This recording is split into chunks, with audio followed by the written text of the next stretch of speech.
एक जंगल में विशाल वृक्ष के तने में एक खोल के अंदर कपिंजल नाम का तीतर रहता था। एक दिन वह तीतर अपने साथियों के साथ बहुत दूर के खेत में धान की नई नई कोपलें खाने चला गया। बहुत रात बीतने के बाद उस वृक्ष के खाली पड़े खोल में एक खरगोश घुस आया और वहीं रहने लगा। कुछ दिन बाद कपिंजल तीतर अचानक ही आ गया। धान की नई नई कोंपलें खाने के बाद वह खूब मोटा ताजा हो गया था।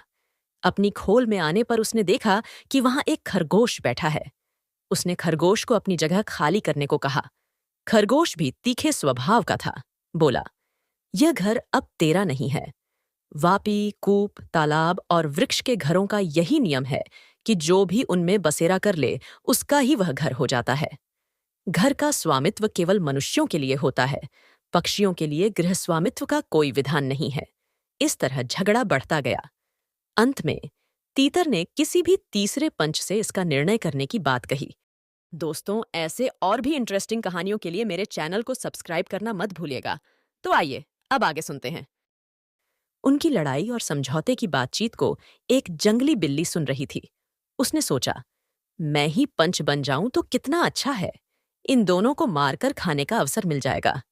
यह सोचकर हाथ में माला लेकर सूर्य की ओर मुख करके नदी के किनारे छटाई बिछाकर वह आंखें मूंद बैठ गई और धर्म का उपदेश करने लगी। उसके धर्मोपदेश को सुनकर खरगोश ने कहा, यह देखो, कोई तपस्वी बैठा है। इसी को पंच बनाकर पूछ लें। तीतर बिल्ली को देखकर डर गया। दूर से बोला, मुनिवर, तुम हमारे झगड़े का निपटारा कर दो। जिसका पक्ष धर्म विरुद्ध होगा उसे तुम खा लेना। यह सुन बिल्ली ने आंख खोली और कहा, राम राम, ऐसा न कहो। मैंने हिंसा का नारकीय मार्ग छोड़ दिया है, अतः मैं धर्म विरोधी पक्ष की भी हिंसा नहीं करूंगी। हाँ, तुम्हारा निर्णय करना मुझे स्वीकार है, किंतु मैं बहुत बूढ़ी हो गई हूं। दूर से तुम्हारी बात नहीं सुन सकती। पास आकर अपनी बात कहो।